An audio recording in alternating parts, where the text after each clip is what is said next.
Mabuhay, kapatids! My name is Stephanie. And my name is Aimee, and welcome to the Babaylan Bruja Book Club podcast. We have come together in efforts to decolonize our minds, our bodies, and reconnect with spirit by ways of relation via conversation, of education, interpretation, and integration. So, this is our invitation for you to join us on our journey as we discuss works from honored artists, authors, and thought leaders from the Filipinx diaspora. Quick disclaimer: we want to acknowledge that everyone is consciously where they need to be. And we are not experts, but we are sharing our own unique lived experiences.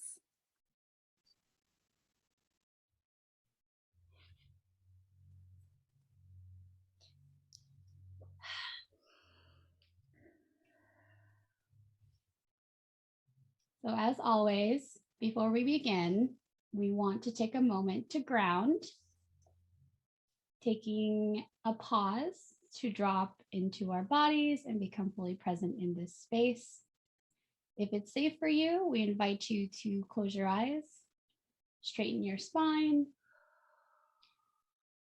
and direct your focus into your breath.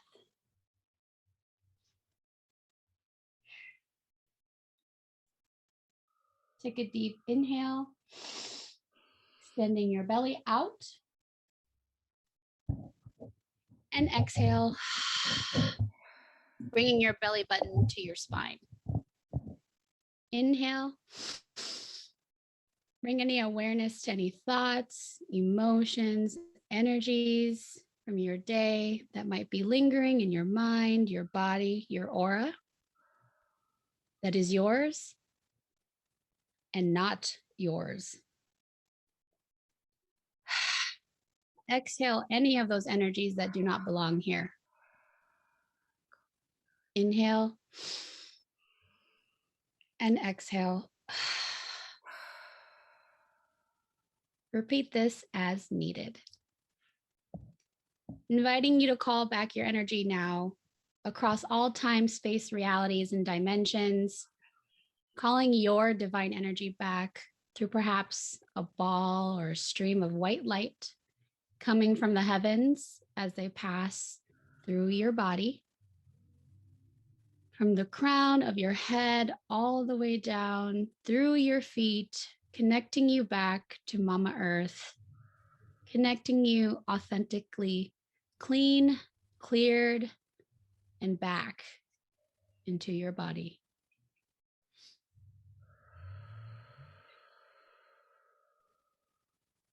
And bringing you into this present moment with us. We acknowledge the ancestors of the lands we are occupying, knowing that we cannot do our own remembrance work without remembering them. For Aimee and I, they are the Bay Miwok Yokut, Shawnee, Miami, Hopewell, and Adena people in California and Ohio. We acknowledge and welcome our benevolent ancestors, guides of all seen and unseen, Bathala, God, Source, higher powers, into this gathering. We acknowledge you, Kapwatid, for your presence. You are safe. You are exactly where you need to be, no matter wherever and whenever you're tuning in.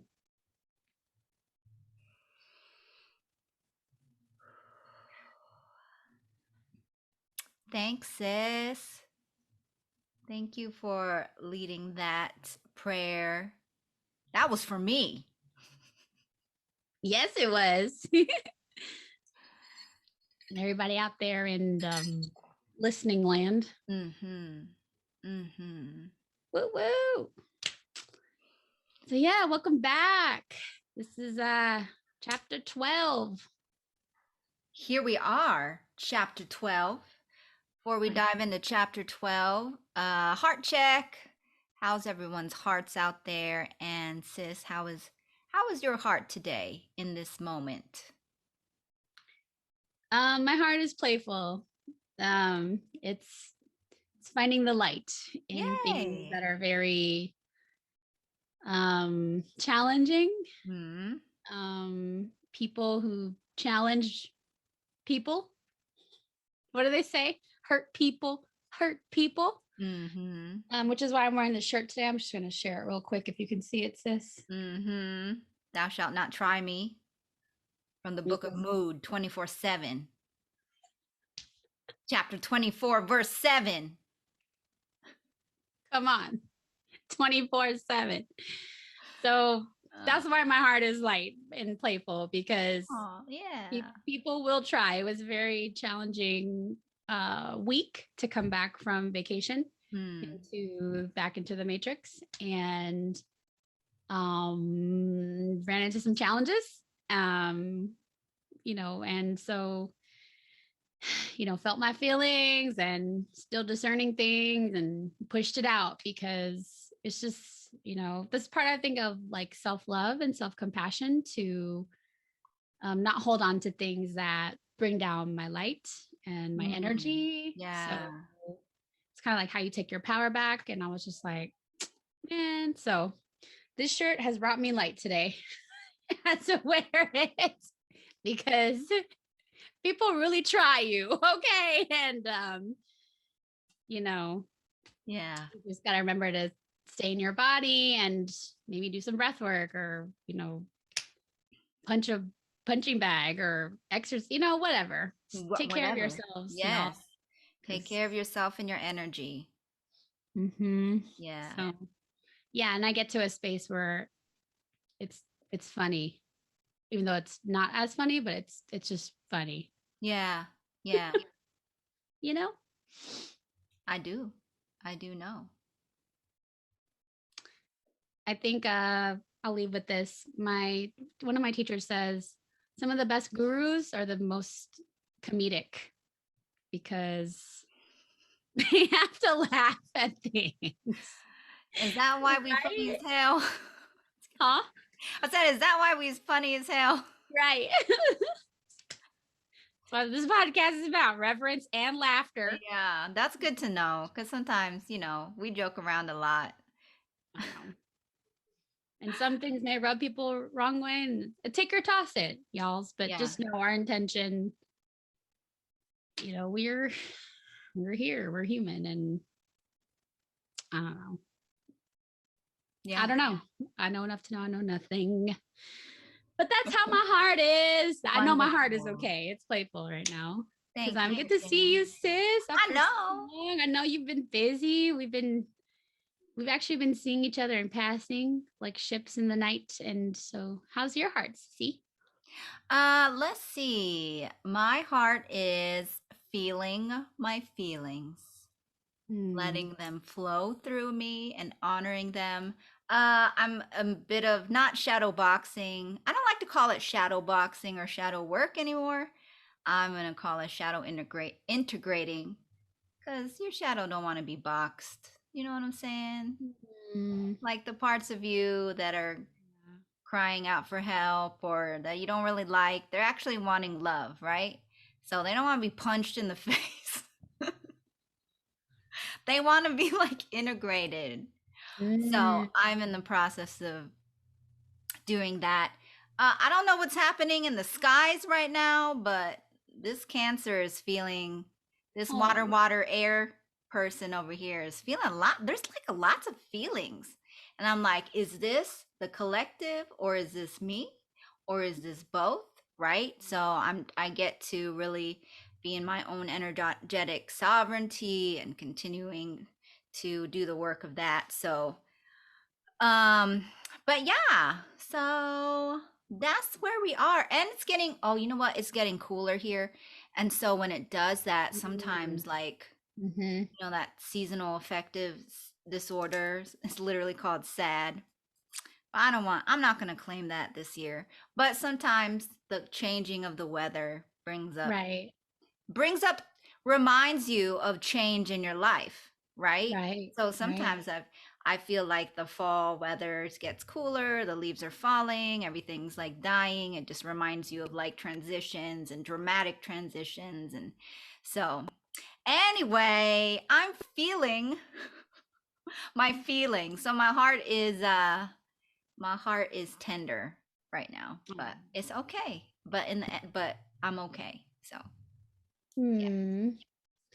Well, I hope you continue to tenderly hold your heart, and you're saying it's, I was like, shadow hugging. Yeah. Oh, Shadow yeah. embracing. Shadow hugging. I like that one. Hug your shadow. Yeah. Yes. I'm in a season of shadow hugging. Shadow hugging. Yes. I love it. And my teacher said the fall, it's the trees, you know how the colors change. They show us how beautiful it is to let things go. Yeah. Yeah. Yeah. Yeah. And yeah, when the weather changes, I know, like my joints start to feel different, and yeah. But thanks for sharing your heart with Yes. us. You're welcome. And wishing you all, again, remembering, feel your feelings, and invite you to feel your feelings and discern what's yours and not yours. It is 9/11, so I'm feeling like the collective is probably grieving. Yeah. It's been 10 years, right, since the tragedy. Was it 01? So we'll keep an extra thought. I will keep an extra thought for those souls and those families and the workers that are, grieving today. So, yes, thank you.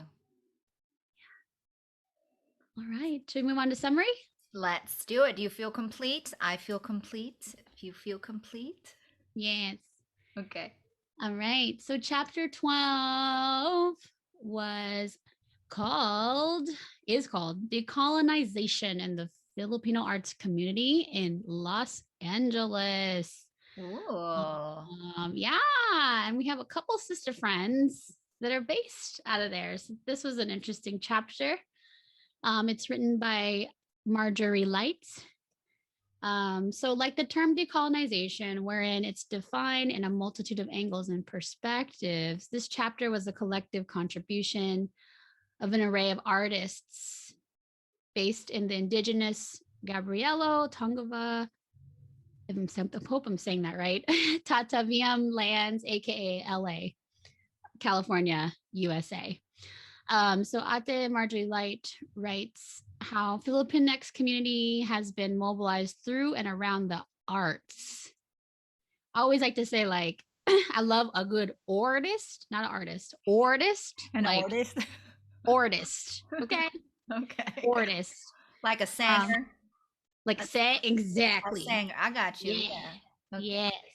So whether they be poets, writers, dancers, actors, directors, filmmakers, martial artists, visual artists, arts administrators, culinary artists, educators, musicians, among others, LA has consciously and unconsciously created an important space where culture is made tangible.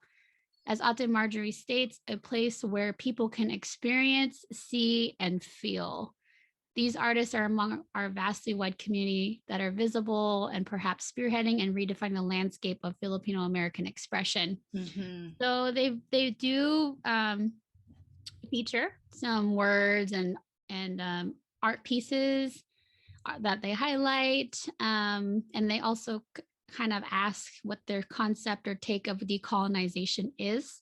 Yeah, I thought that was interesting. That was interesting. Right? A lot of the answers that they gave. So yeah. Right, because it's a lot of, again, multitude of perspectives. But they included, we just want to name them out real quick. Shout out to like poet Irene Soriano, choreographer and dancer Tomas Tamayo, Dulce Capadocia, Lorely Trinidad, Giovanni Oretega, hip hop artist Bambu, who's actually married to Rocky Rivera, and she's from the Bay. Janet Cruz, Johneric Concordia, Alfie Ebojo, Alison De La Cruz, executive director of Fil-Am Arts and the annual Festival of the Philippine Arts and Culture in LA, FPAC, for about 16 years, Jilly Canizares. Yes. Oh, yeah. Lots of people down there. Yes. I mean, LA's huge. So, yeah. yeah, that was kind of in a nutshell. It was like half interview, half like this is what's going on. Right. Yeah.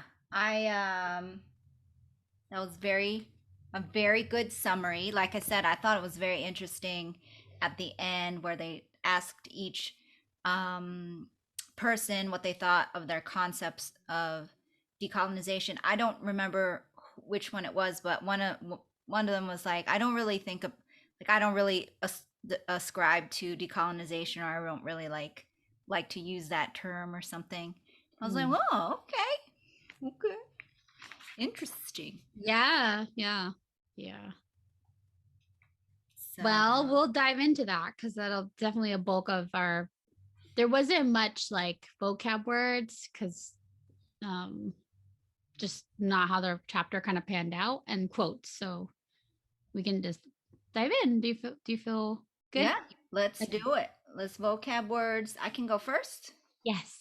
So, the vocab words that I chose um, is from page 275, and it is in among the wait, is it? So it's from Dino Flores, Mm, and it says, well, for me, it means it has a lot to do with the words yeah. crab mentality and colonial mentality. We have this general insecurity about ourselves, constantly aspiring to be Western, or lately here in LA trying to be hip hop or something. What I'm trying to say is not to become a Filipino fascist or anything. Just give your culture a fair shake as something to be regarded well, and we stand equally among everybody. I'm not all about Filipino pride. We are just as good as any culture. So, Mm, yeah, this was under the parts of what some of the artists thought on the concept of decolonization. So that was from Dino Flores, and that was the answer Dino gave. So the words that stuck out to me were crab mentality and colonial mentality. So the concept of decolonization for Dino has a lot to do with crab mentality and colonial mentality. So I looked up crab mentality, and the term crab mentality is a popular phrase among Filipinos and was coined by Ninochka Rosca, a Filipino feminist, author, mm. journalist, and human rights activist. Crab mentality involves pulling down anyone who achieves or is about to achieve success greater than yours. So, like when you go to the Asian store, when you're a kid with your mom and there's the thing of crabs. Did you ever in Mm. Hawaii, when I grew up in Hawaii, there was what was that?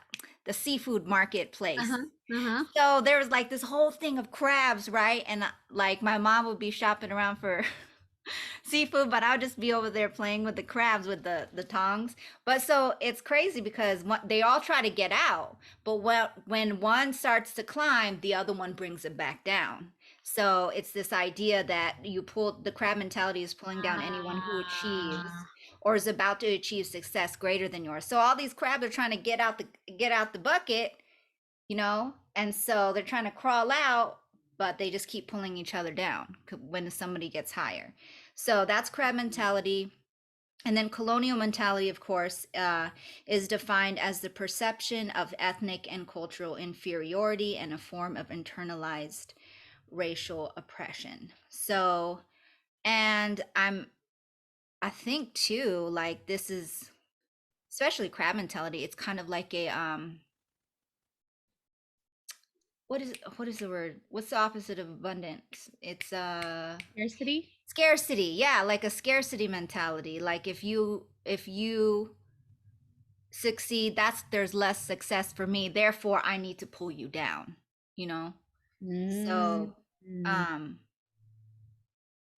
so for Dino, crab mentality and colonial mentality have a lot to do with the concept of decolonization, like breaking, not ascribing to crab Yeah. mentality and colonial mentality. But I thought it was interesting too that it's actually like it's a Filipino, like a Filipino American phrase specific to Filipino Yeah. American. Yeah. So we had to like create a tangible concept term for probably what we've been, going through.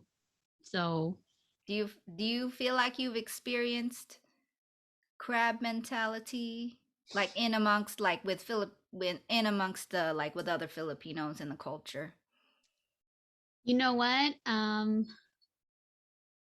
have witnessed it happen, not directly to me, but in an organization I was part of. Like there was, so I guess that was more painful in a way because we were all in a group organization and someone was like holding on to pieces of material that should have been disseminated a long time ago to um, support the success of the event that the organization was throwing. Mm-hmm. And finding out that this person had held on to like that material for that long was just like, why are you waiting to disseminate this stuff? So I think like there was like a hoarding mentality going on there. And it was interesting. I was just like, wow. But I feel like, and I don't want to go too much into tangent. We talk about like do it. This is where a sound engineer would be great. Do it. Like white fragility or white psychosis about supremacy. The reason why that exists is because white people have had to use people of color for other things. So it's like you got to pull us down to do slave work, right? When we could be achieving the things that essentially white privilege has created, like in society, that's been normalized. You know what I'm saying? So yeah, I mean, right now, like for example, like looking up for properties, it kind of irritated me seeing a lot of white facing individuals. And again, I don't know the entire story, so I'm trying to stay neutral, centered in that. Yes, even though I don't like it, but I'm just like, why are they acquiring so much property like in the spaces that I want to live at? And essentially I'm like, they weren't even here. I was thinking about like the indigenous folks who used to live on the beach. I'm manifesting a beach house. Okay, so it's just like I had to like in crab mentality, like that's not fair. Like how did they, it's like you wake up and you're like, oh damn, I've been pulled down. My ancestors and have been pulled down for God knows how long. So yeah. The thing about it though, sis, and sorry, can I go into this? Yeah, please. With colonial mentality, it's interesting. I don't know. I think Marjorie wrote this. She wrote the colonial mentality creates an atmosphere of shame. So that was interesting. Yeah. And I think, so if you have an atmosphere of shame and colonial mentality, and then scarcity mindset as well, that, if you see another person in the Filipinx community gaining success in like white spaces, that it's like, oh, like even in your mind you like pull them down a little bit, right? So you're like, well, what did they do? Or you know what I'm saying? Like, which is why they're like, well, this is because why our parents are like, be a doctor, a lawyer, right, high paying end jobs. yes. No disrespect, people who really do that want to do it, but I'm just saying. Sorry, you were no, that's exactly what I'm saying. Like, it's like, well, you have to really, like the crab, you got to work super hard to get to the top, but because you don't see a lot of, what is it called, like representation, even of people of color, like in CEO positions, like these like high quote unquote power positions, then you feel like there's a scarcity mentality for a brown person. Like they can only have so many brown people at the top, people of color. Therefore, like we start fighting each other, right? We stop supporting each other. Right. So that's crab mentality. And That hasn't really happened to me necessarily, but I feel like not in like a corporate sense or anything, but I just feel like I almost feel like micro crab mentality when you walk up into the Filipino party and like the titas are like all all of a sudden like starting to talk about you, and then they like say stuff about you like, oh, you're getting fat, or you know, they comment on your body, or you know. And I feel like that's a way that they're like, you know what I'm saying, like they're, you can't see me if bringing you you're just down, listening, bringing me but yeah, down. like they're grabbing you and trying to bring you down. I don't know why. Why would you do that? Why wouldn't you just say, you look amazing, you look beautiful, you look Thank great, you you. look healthy, your skin is glowing. How's school going? Yeah. Or how's the business? Things like that. Like, Yeah. are you happy? Lord, Yeah. How how's is your your health? heart? How's your heart? There you go. Exactly. So, but that's Yeah. the things that our generation gets to change, right? So we're not going to be that type of tita when the younger generation comes up in the space. Be Yeah. like, yeah, look at them. Yeah. Be the change. Mahat said it very well. Yeah. I think earlier while you were saying like we pull each other down. Change starts with awareness. I say this like a million times a day when I'm at work, but that's what my job is about. So I was thinking about too, like CEOs, how men pull women down. Yeah. Yeah. And so Because the that's like scarcity mindset. so I was going to like, are men colonized? But the patriarchy, like we're supposed to be at the top, da da da da, you know? Yeah. Colonization and patriarchy, they Going, like are in, they walk hand in hand. Like you can't have one without the other, if you think about it. well, it's time to dismantle that, damn it, because I'm tired. Smash the patriarchy. Smash it. Divorce. They need a divorce because it ain't working. Okay. If Our freaking planet is drying up, and if a single white man would go to therapy, like if just like just do your work, okay? Patriarchy. God damn it. yeah. Remember, your queen is a queen, okay? You need that woman to perpetuate your seed. So start respect. What is that meme, sis? I sent it to you a couple of times. Oh yeah. I have a portal in between my legs. So watch how you talk to me. Yeah. So lower your voice when you talk to me. A whole ass portal in between it's my true. legs where humans come out, like souls come out. Like Tupac said it best. Like, how can a man take from a woman? He came from a woman. Period. You know, Tupac. Let's go. But then he probably had like other songs that still was full of misogyny. Yeah, because he was talking about his mom. You know what I'm saying? Oh, that now this is a super tangent. Okay. I know. I wanted to come back to the colonial mentality of that statement because the colonial mentality creates an atmosphere of shame. When the shame is internalized by community, it can seem natural to try to compare yourself, measure yourself against a white ideal and assimilate. So I just urge our Kapwatids, myself as well, you know, I catch myself unconsciously comparing to white idealistic standards and feeling like I'm not worthy. But you catch it, right? You just got to stop it. Yeah. Like, remind yourself. Yeah. So. Yeah, the assimilation is deep. Yeah. I was having a conversation with some of my best friends this weekend, and then like we were just goofing off, and I went into my customer service voice. And they're like, you have such a great customer service voice. And then I started talking about why, and I fucking realized it's because I didn't want someone to know that I was brown on the phone. So I talked like this. Hello, thank you for calling such and such a company. My name is Amy. How may I help you today? Like, yeah, but that's a good voice though, isn't it? That's good. Yeah. Pretty good.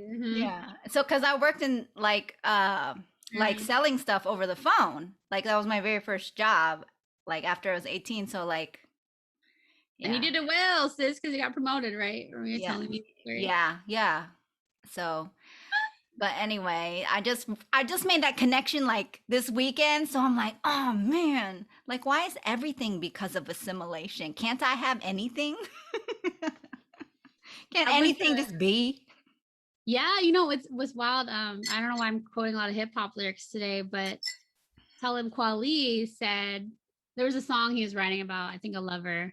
And he was like, I just love that you do this, you do that. And he was like, and the white woman voice you use when you're talking on the phone, Oh, like when she's handling like a business call or something. yeah, yes. And I was like, wow, see how that's again, white ideals are being Uh-huh. cited in Yeah. songs. Like, And that's what I'm saying. Like we gotta stop giving life force energy to this, guys. Or everybody. everybody. Everybody. Like, we need to stop. Yeah. So anyway, that was my vocab words, and I feel complete. All right. Uh, Thanks for what did you sharing. choose, sis? What's your word? What's the word for today? What's the word? My word is actually on page 270. And it's a word, it's not necessarily like a cool crab mentality word or anything like that, but it is the topic of agency. Mm.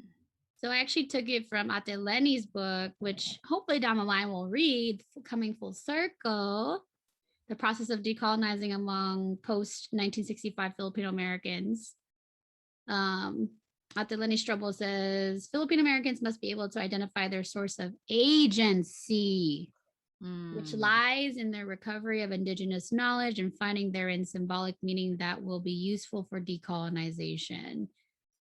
These Filipino indigenous knowledge and cultural values, which are repressed and submerged under colonization, need to be reclaimed, reimagined, and recreated in order to recover a strong sense of Filipino identity. Mm. So agency hit me because I was like, first of all, agency, I'm thinking like agents. I don't know. I was like, I don't know why. I was raised in the era of like cartoons or agents. So I went into like kind of looking it up. What does it mean to have a person of agency? And it essentially was like leading into, like in the back in the day, you write a paper, you're like, how do I look up a synonymous word? So it became like independence and sovereignty. Sovereignty, yeah. Yeah. And I was like, okay. So agency is defined as the capacity of individuals to act independently and make their own free choices. Mm. One's agency is one's independent capability or ability to act on one's will. So I wanted to bring up agency because part of, I feel like, the time we're in is requiring a lot of us to comply or stay in your agency, stay in your sovereignty, stay in your body, stay in your independence. And it can be very hard. It can be very challenging, especially when some things are on the line, like livelihood, like jobs Yeah. or laws, or, this sense of mental health is on the line. Like, I forgot it's like we have basic needs. Like we need shelter, water, and a sense of security and belonging. And if we don't have those, then we get sick. We don't feel safe. Mm-hmm. So right now, we're kind of breaking away. The good news is we're breaking away from this group think kind of mentality. A lot of people are questioning things more, and they're kind of more challenging things and, breaking through things. So I just felt like agency was a great word to bring up, because Yeah. like, what does it mean for you as you sis, or you listener, as to be in your agency when you're making decisions? And this can mean, when you wake up, what's the first thing of your agency? Do you pick up your phone, or do you spend time with yourself? Mm-hmm. Do you have to be, we also raise in Filipinx, like in a household, to be bayet, right? We can't be disrespectful. We have to listen to our elders. And sometimes, as for me personally, I'll speak for myself, just recognizing that, our elders, while they love us, they have like, heart intention, they're also very much in their own feelings or not feelings. And they can make you do some things that you don't want to do, and it's because they're mad about something or they're sad about something. I know it sounds really vague, but I'm hoping it makes sense. Yeah, yeah. And it's probably because they weren't given agency as well, you know? There you go. And that's why they're like, well, why do you get to have agency? I didn't get to have agency. So, and I think it's interesting because this was published in 2009, I think. So I feel like just over the years, it's just interesting, like the different words. So agency and sovereignty are the same, like synonymous. So it's kind of like 2009, that was the word agency, in your own agency. And now it's like in your own sovereignty, right? Mm-hmm. So The words are trending. yeah, but I like sovereignty. It feels like royalty. It feels Sovereignty is the new black. sovereignty is the new agency. But yeah, that's very interesting, especially when, you know, talking about decolonization. It's like she's saying that the Filipinx community needs to reimagine and rethink what it means to be Filipino, and they need to connect to those indigenous roots because that is our cultural agency, right? So you talk about like personal agency of your sovereignty. I'm gonna use sovereignty of your like body, of like, you know, your choices. Yeah. But like I feel like the indigenous culture, the pre-colonial indigenous culture of the Philippines is the Filipinx cultural sovereignty, right? So, and that's how you can dive into decolonization and you know, just not ascribing to colonial mentality. So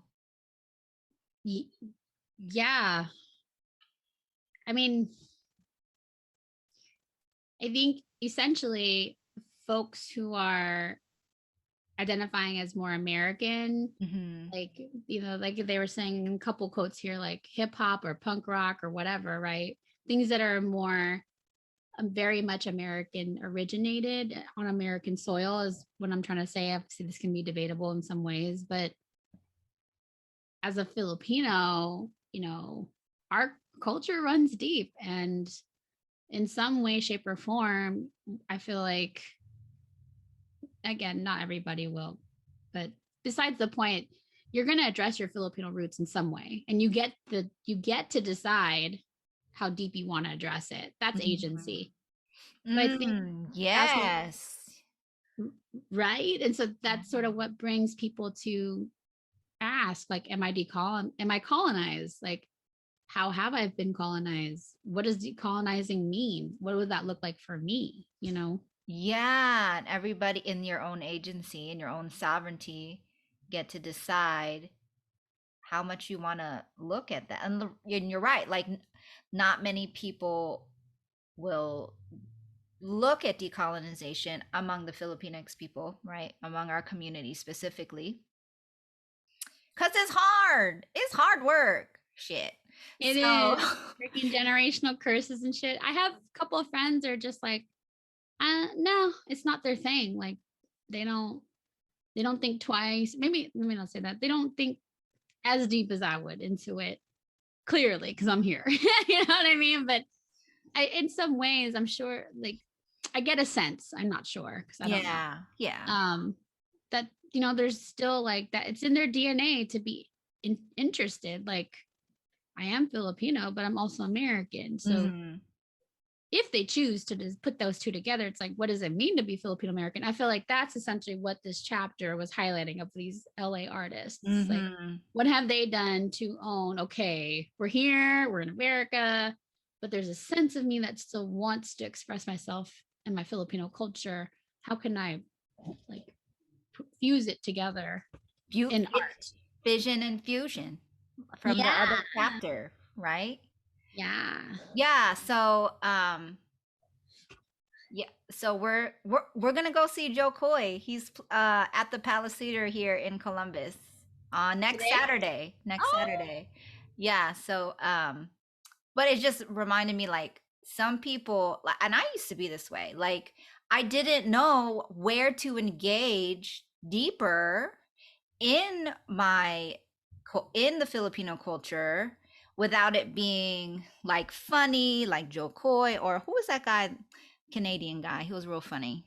He had a bunch of back in the day, back in the like Rex? Not Rex. yeah. What's Wait, his no. I don't remember his name. Anywho, Joe Coy and like, you know, artists and Bruno Mars and you know, so like and food. So there was no I didn't know the deeper way to connect to a sense of cultural agency, you know? So I'm hoping this can be a platform for people and way pointer. Be like, go this way. It's not fun sometimes. It's gonna be hard, but Yeah.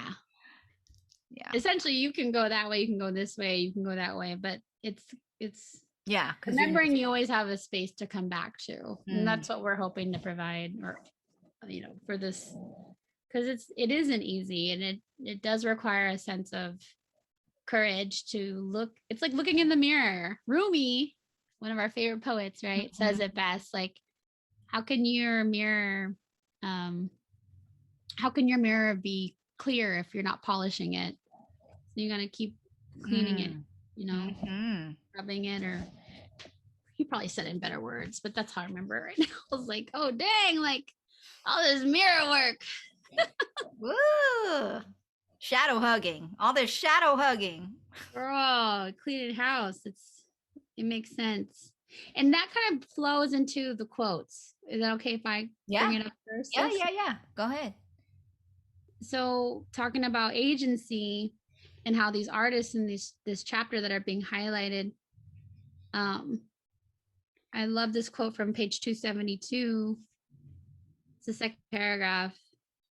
It says, if many people in the community have a colonized mentality that embraces assimilation into American culture, and the dominant culture renders us invisible and irrelevant, then it is the work of artists, the people who do see value in our indigenous culture, to not only go through this journey of decolonization and come into critical consciousness, but also to reflect these ideas, identities, traditions, and share them with the rest of the community in the hopes that it will cause them to go through a process of decolonization as well. Okay. See.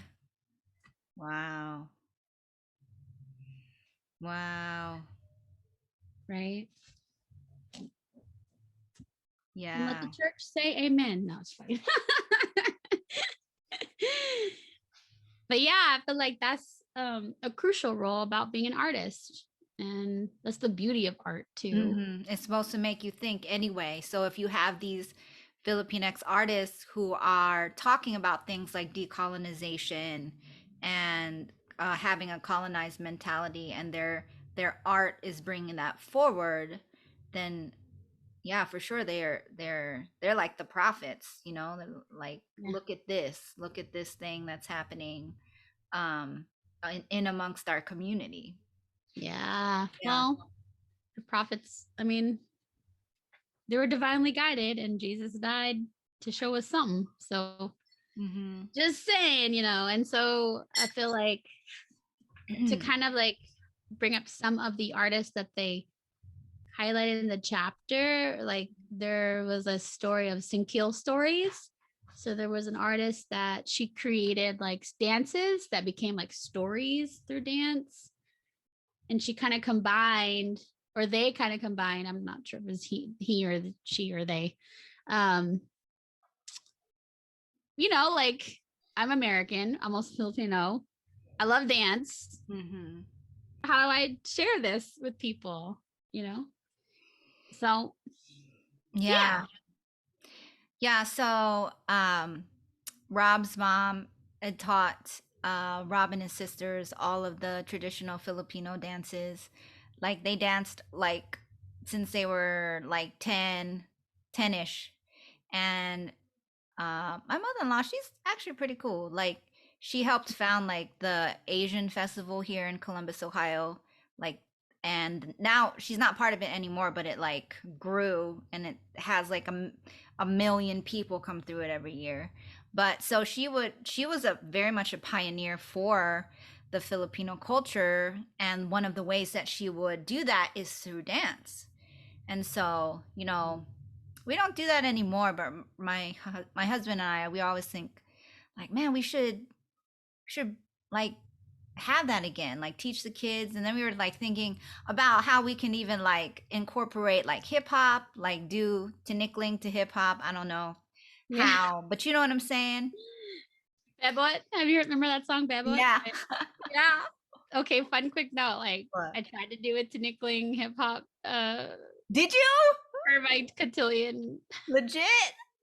We didn't follow through because I think like it was like the last dance to choreograph, and it took people weren't coming to practice enough to like complete it, so it got cut. Oh man, I was ambitious. I was trying to put 4 dances in there, you know. Yeah. So There's not a lot of hip hop beats though that go to the tinikling. Well, we were trying to do like bebot to the song. Yeah. But it's like, yeah, because you have like one, like you, it's in like in out. You know what I'm saying? In out, in out. Yep. Yeah, so you got to change it up all the way up. But anyway, yeah. So actually, this whole thing made me start thinking about that again. Like, okay, there are ways that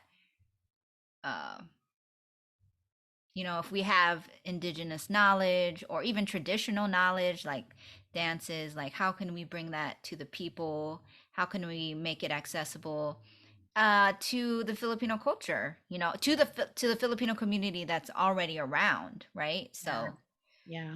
So but yeah. Yeah. Maslow. That was it. Maslow's hierarchy of needs.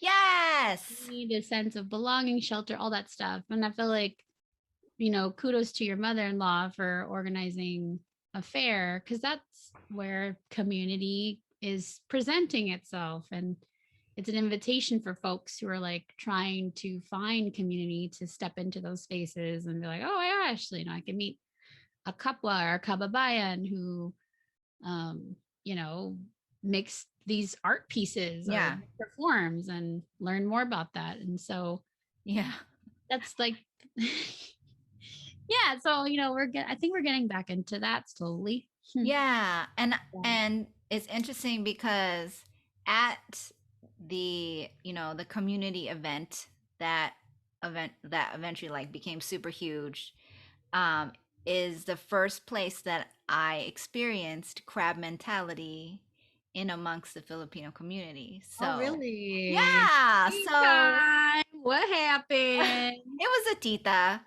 Oh no. You know, the tita stay jealous. That's what I'm saying. Like, I don't know why they stay jealous of like the younger generation. Like, oh, if I feel like it's almost like a scarcity mentality of like youth and beauty. Like, so if somebody else is beautiful and youthful, then it's not enough for them, because you know, like our titas, they try to stay stylish, and I'm gonna be a stylish tita. I already am. I hear you. You know, and I'm all like, yeah, we should break the curses and like be happy like younger generations. But because I'm climbing, you know, I'm in the 30s bucket, I'm recognizing when I see 20s and 18s, teens, I'm like, oh wow, you know what I mean? Like, I'm getting older. And then I had like intrusive thoughts of like, yeah, you're getting older. You're not going to be as like desirable or worthy or whatever. Yeah. I can only imagine if that's something that came. It's just so, you know, just questioning, are those cheetahs asking whatever intrusive thoughts if they want to be honest with themselves? Because, you know, sometimes they're like, I don't think that way. No. Wait a minute. Hold on. What if they feel like that because, let's face it, most of these titas have white husbands, right? So what if they're you see, to sip some tea. So what if that's why they have that mentality already in their brain, because it's a scarcity mentality. I need to be the most desirable one so that a white man can marry me and I can like climb up the crab the crab ladder. I don't know. Like, you know what I'm saying? I can only speculate. I didn't sit down with anybody and ask their motivations or nothing, but Theory. I mean, yeah, we don't like feeling undesirable. It's like right. kind of rocks your sense of safety and foundation. And so I feel like Yeah. it would make sense Yeah, if cuz hurt people, like you said, hurt people hurt people. and people who love themselves love other people. It's just fact. Word. Yes. So come on, Filipinx community. Like, let's love ourselves. Let's love Oh our my indigenous goodness. roots. Let's love our Filipinx American selves.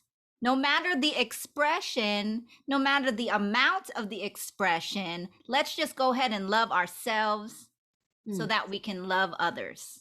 Mm-hmm. And the church said, Amen. Amen. Thou shalt not try me today. Thou shalt not try me. Book of Mood. Book of Mood. Book of Mood, chapter 24, verse 7. So anyway, wow, that was a tangent. But great one. Yeah. Fantastic one. Well, yeah, I mean, that was my quote. Artist, keep arting. Yes. Keep arting because people need it. Not everyone will agree or understand what you're trying to do, but do it anyway. Do it. So, are you complete? I am yes, I am. Okay. So, my quote that I picked from is page 277. It's kind of like the second full chapter down. And it's from an artist. Where's her? It says just Alison. I see Irene. Alison De La Cruz. Second paragraph. Yeah. So she says decolonization seems to be a balancing act that involves going back and forth between cultures.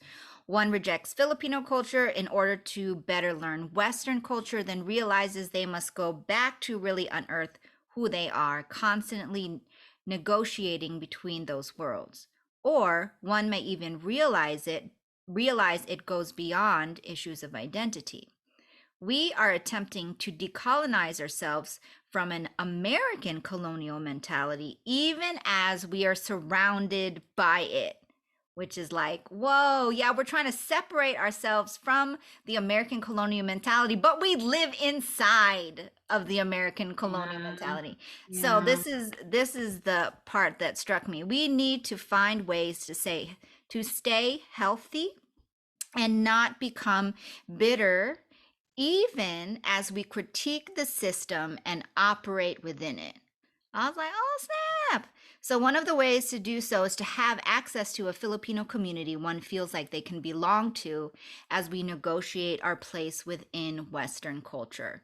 So I just, I really agree.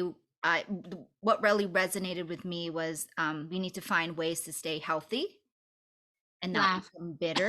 Yeah. Exactly. Even as we critique the system and operate within it.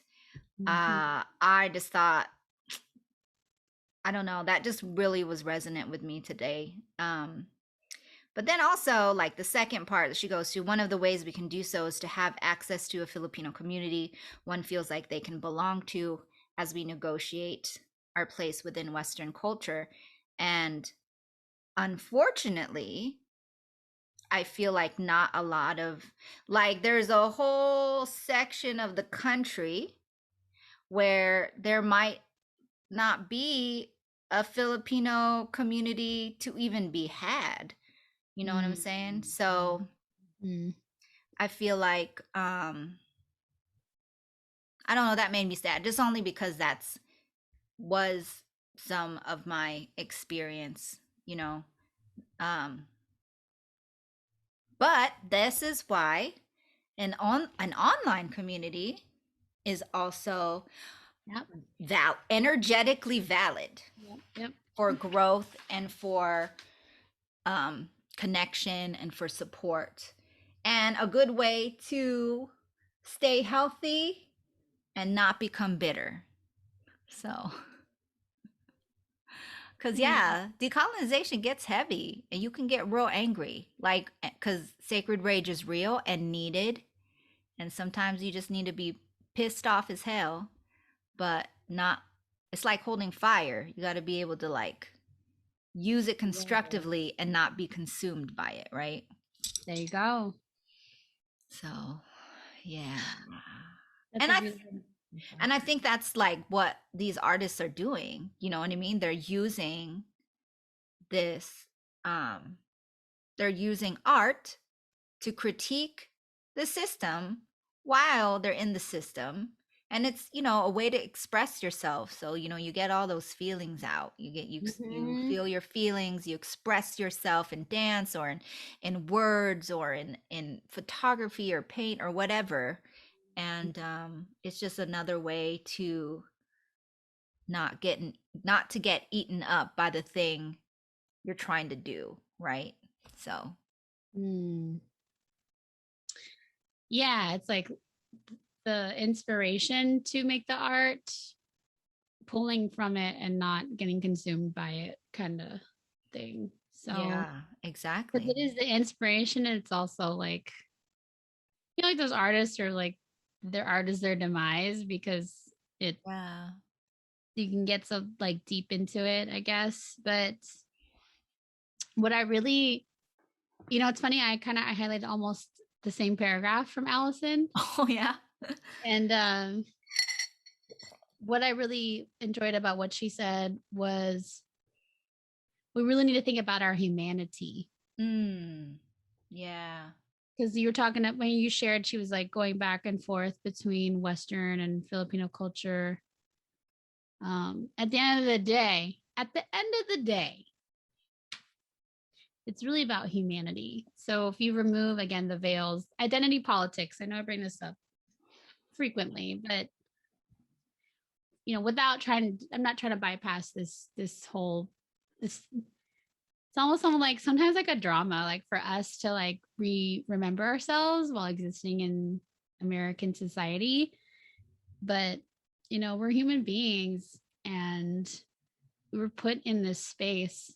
And for me, I'll speak on how I understand ancestral rage, because rage comes up for me when I'm like, oh, I've been bamboozled. You know what I mean? Like, I've been sold this program. I've been sold this thing that I was ascribed to, my parents subscribed to, and they made me ascribe to it. And now I'm in a space and an age where I can challenge it.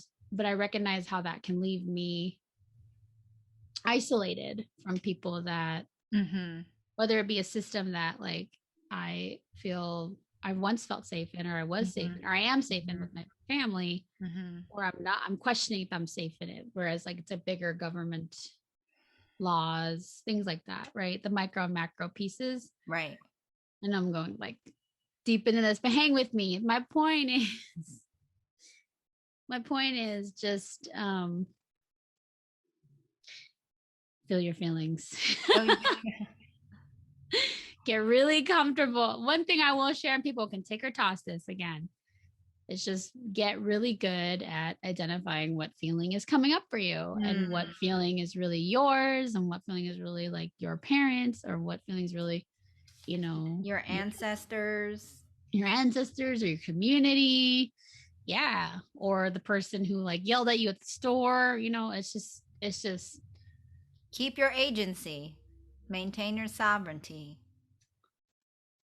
Amen. Hallelujah. Yeah. But yeah, humanity at the end of the day, right? It's like we said in chapter 10, and I'm only remembering this because I edited it this morning. But we were going back and forth about like, are we Filipino? Like at the end of the day, when we close our eyes to go to sleep at the end of the day, are we Filipino, or are we just us? You know, I am. You're just an I am. Listen, come on. Yep. So humanity, right?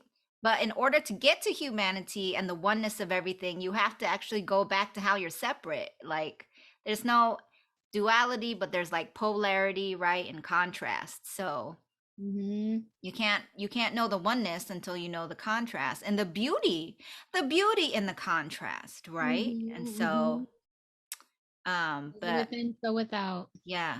Yeah. But you know, our pre-colonial ancestors, they believed in animism. Everything has a spirit, everything has an energy.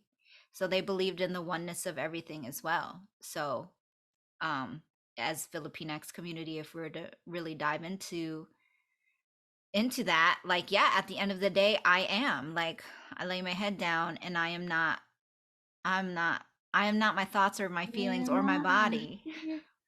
I am not the skin.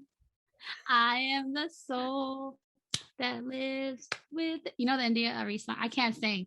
I'm not a singer, okay? I'm a harmonizer. You're not a sanger. This is a singer, low key. We're waiting for her to give us a concert. You know, it's gonna happen one day. It's manifesting. I've been known to uh win a karaoke contest or two in my time. Can That's we it. make That's that? Listen, can we make this happen?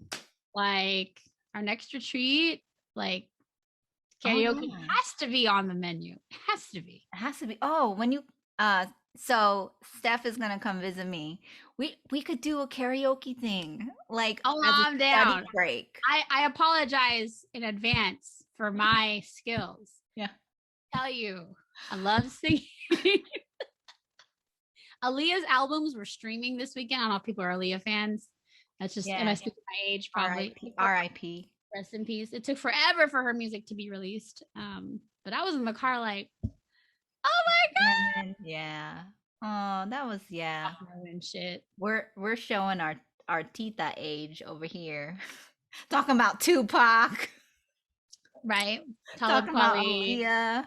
And there, I think the kids nowadays like Lil Nas X and like I don't know. They are very controversial. I was like, well, okay. But hey, that's the realm we're in now. So yeah. And again, they're an artist. They're bringing awareness to what is in their community, right? So it's a way, man. So many circles. That's a study break topic because I watched one of his music videos, sis, and they were in like pink jumpsuits in jail, and I was like, okay. Like there's a lot of symbolism. Making many conservative people's heads blow. Like I can Oh yeah, he pissed off a lot of evangelicals. Oh my god. Where he went to, I know this is a super tangent, but yeah, when he dove into hell and like portrayed himself having relationships with the devil, relations. And then conservatives are even a certain group of people, the church, were pissed off. And I think one of the things he said in reply to that was, they're already telling me I'm going to hell. So when I literally go to hell in one of my videos, they're mad, but they knew I was going here anyway. Something like, that's not verbatim, but like the gist of it, right? So the level of unbotheredness is it's a both and. It's just a both and. This is the time we live in. Art, baby. Artists.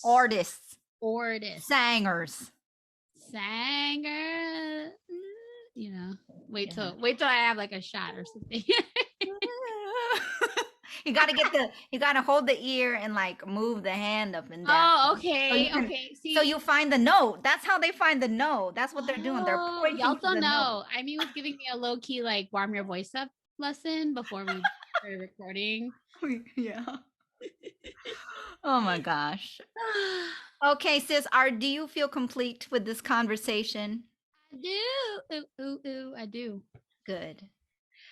All right. So as we end our conversation and close out this container, with gratitude, we again want to bring recognition and honor to our ancestors and the ancestors of this land. Thank you, Kapatid, for joining our conversation today. And as we end, we leave you with a blessing. May you continue to recognize the divinity that lies within others and within yourself. May you continue to embody empowerment on your journey to remembrance. May Kapwa grow in your heart. And until we meet again, may you know that all is well and will be well, and that whatever happens, you are loved. Mm.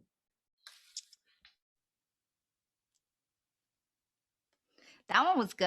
I felt it. Did you feel it? I felt it. Okay. Yay!